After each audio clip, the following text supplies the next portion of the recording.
Lu punya budget 1 juta, lu pingin ayam yang gue bisa rekomendasikan? Ini jawabannya.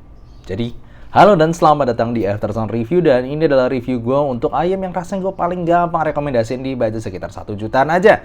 Ini adalah Moondrop Mei, salah satu ayam keluaran Moondrop yang menggunakan USB DSP di harga 1 jutaan aja, menggunakan 1 DD plus 1 planar driver, konfigurasi yang unik. Dan ya seperti biasa gue akan breakdown review ini mulai dari build fit, frekuensi respons, suara, dan juga perbandingannya. Tapi sebelumnya thank you dulu untuk Intium Indonesia yang udah kasih review unit ini untuk gue review. Untuk kalian yang belum tahu tentang Intium Indonesia, ini adalah salah satu toko online yang paling gampang dipercaya karena dia juga sekaligus adalah distributor resmi berbagai brand-brand penting yang masuk ke Indonesia tentang audiophile. Jadi yes, salah satunya adalah Moondrop ini, kemudian juga ada Hi-Fi Man, iBasso, dan berbagai brand lainnya yang sudah didistribusikan secara resmi. Ingat ya, resmi. Jadi warrantinya nggak usah takut, itu langsung resmi dari brandnya sendiri. Dan kalau kalian mau lihat tentang Instagram dan juga apa aja Tokopedia yang masuk, gue kasih link di description di bawah untuk produk-produk mereka. Juga kalian bisa cek Instagramnya untuk lihat produk-produk baru yang mereka baru masuk.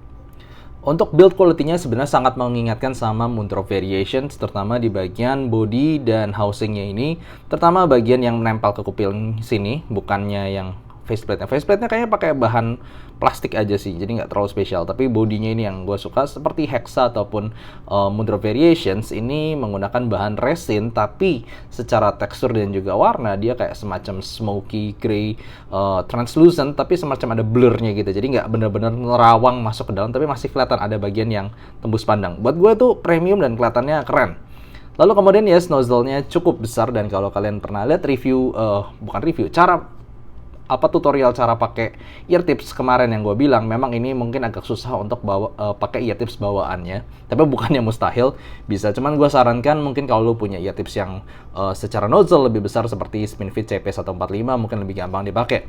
Untuk kabelnya dia menggunakan dual pin connector, dan kualitas kabelnya persis dengan Moondrop Aria 2 atau Moondrop Free DSP. Ada mic-nya, jelas yes. Dan ini buat gue kualitas yang bagus, dia fleksibel, lumayan kelihatan berkualitas kabelnya juga. Dan yes, ini USB Type-C-nya. Kelihatan ada tulisan Mei di sini. Kalau ergonominya sendiri sebenarnya gue nggak ada masalah sama sekali, walaupun nozzle-nya termasuk besar.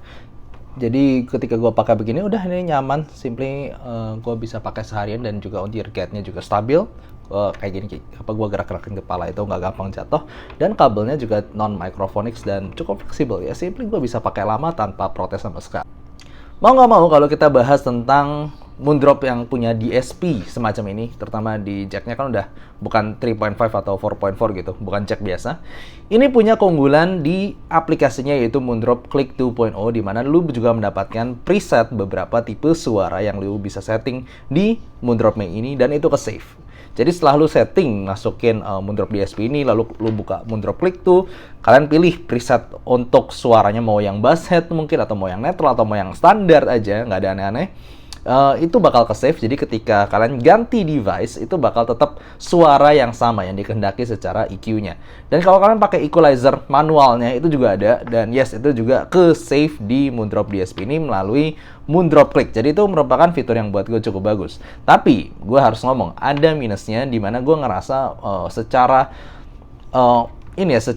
programnya sendiri, secara application-nya sendiri, itu mungkin masih agak sedikit buggy, dimana gue sendiri ketika colokin ke HP gue, itu kadang kebaca, kadang nggak kebaca. Jadi kalau kebaca ya langsung tinggal EQ-nya segala macam diatur. Cuma kalau nggak kebaca, musik tetap nyala.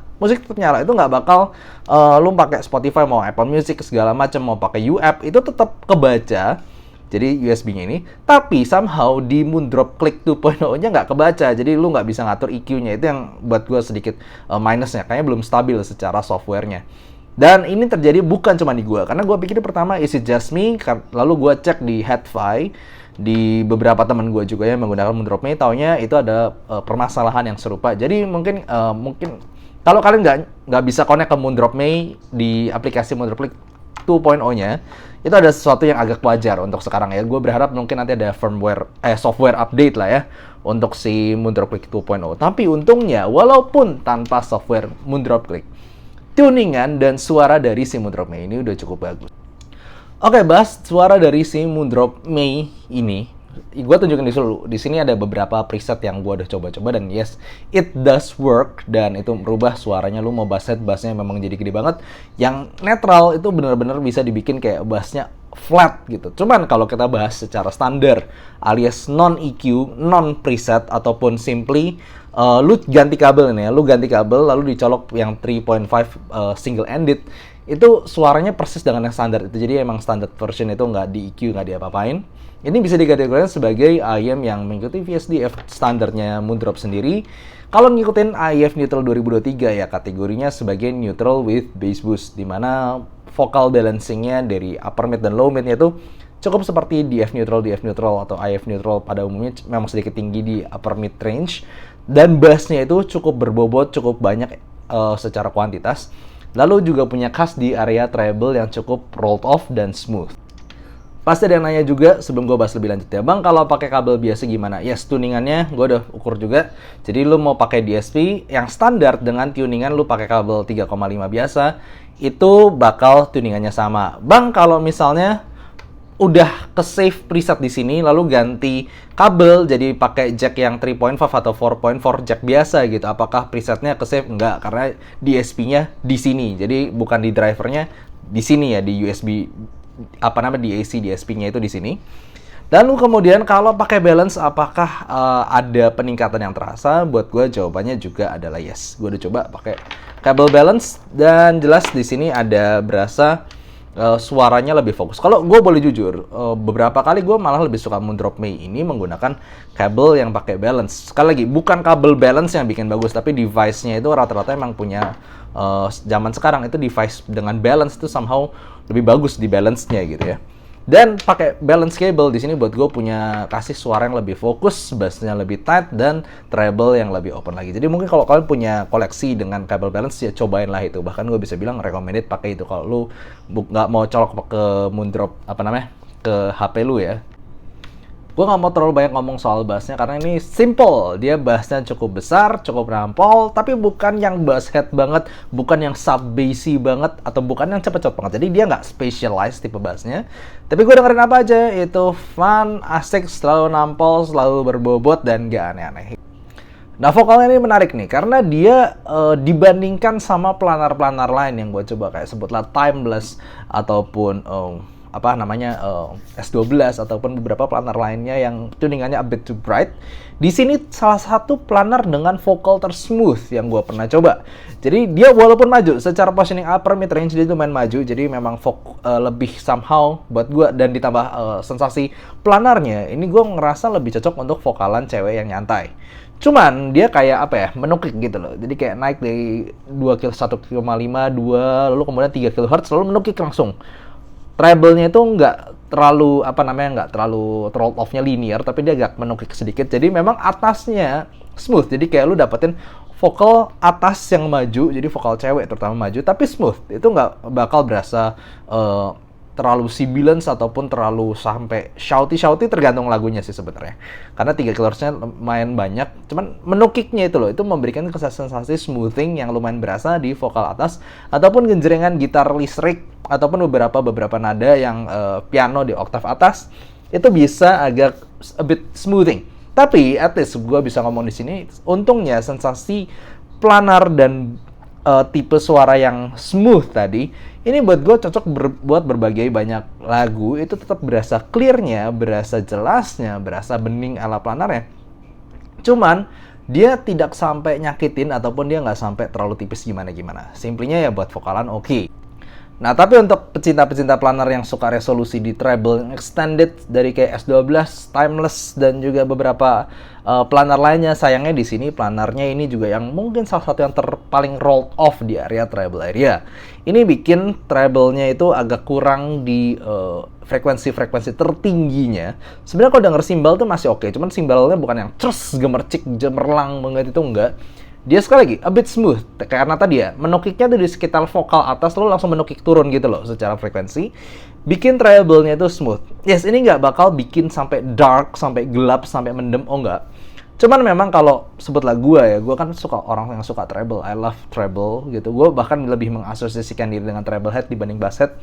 Ini treble-nya buat gue pribadi kurang gigit. kurang extended, kurang gemericik lah untuk beberapa lagu-lagu orkestra, dengerin flutes, dengerin percussion yang seru gitu. Ini agak di smoothing. Jadi fokusnya lebih ke vocal ataupun bass. Tapi ini bukan tipe yang sampai dark mendem, enggak. Ini cuman kita ngomong selera aja. Jadi kesimpulannya secara tonal ini bisa, ini gue nggak ngomongin preset atau EQ ya, lu bisa coba-coba sendiri anyway. Kalau soal preset EQ, gue ngomongin standar secara tuning. Jadi lu mau ganti kabel 3,5 ataupun jack biasa, itu bakal tuningnya tetap seperti ini. Dia all-rounder, gue bisa kategorikan all-rounder. Bassnya gede, nampol, lalu kemudian vokalnya cukup maju, tapi smooth. Treble-nya juga smooth tapi nggak sampai gelap. Gue kebanyakan lagu, mau pop, mau lagu EDM, mau lagu yang vokalan aja, itu gue ngerasa masih masuk di sini. Mungkin dia memang kurang cocok untuk yang specialized type of song aja, seperti lagu rock, metal, ataupun lagu yang classical. Karena tadi ya, dia kurang gigit, kurang seru aja di area upper mid to treble-nya ya, karena dia emang smoothing. Tapi itu ya arah tuningan anyway.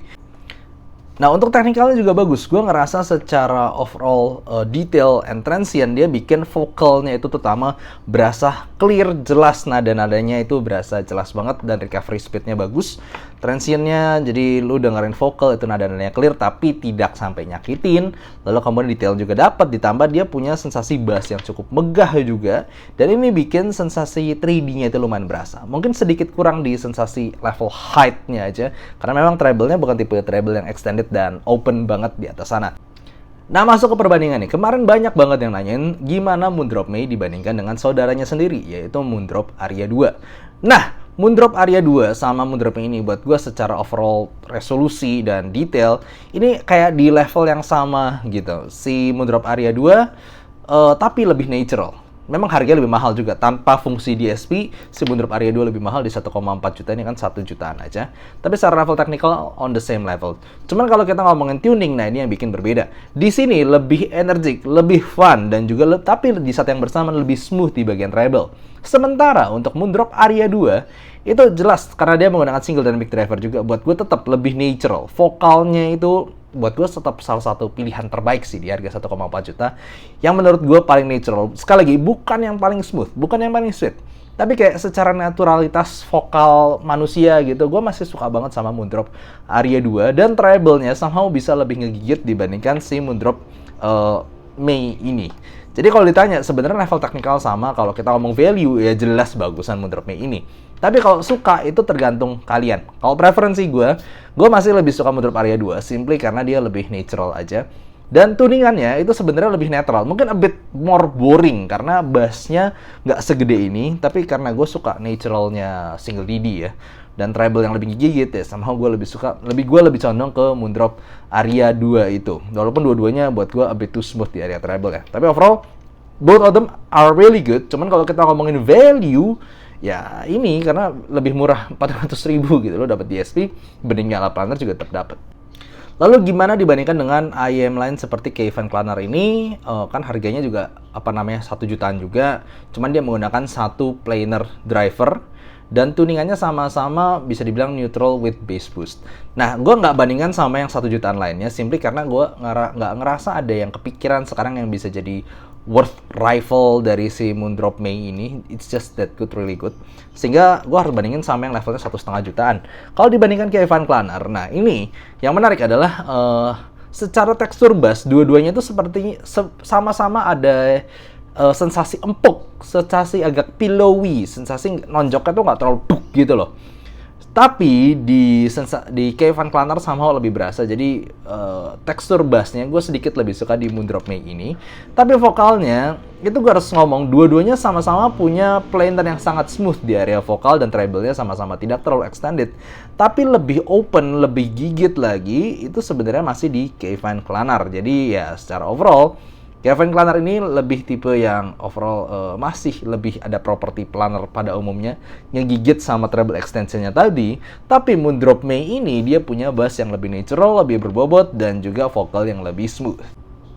Indian, apakah gue bisa merekomendasikan Moondrop May ini? Buat gue jawabannya simply yes, karena di budget 1 jutaan ini kayak value-nya really good gitu loh. Lo dapetin vokal yang bening, dapetin bass yang oke.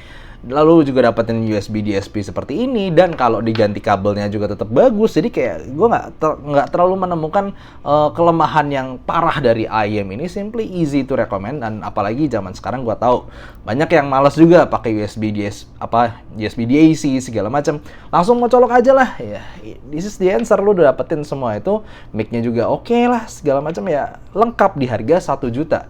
Easy recommended. Dan kalau kalian mau beli sendiri, kalian tertarik dengan Moodrome ini, gue kasih link di bawah. Dan tentunya ini adalah, sekali lagi, barang yang sudah bergaransi resmi, jadi nggak usah takut. Gitu aja, thank you for watching, see you next time, bye-bye.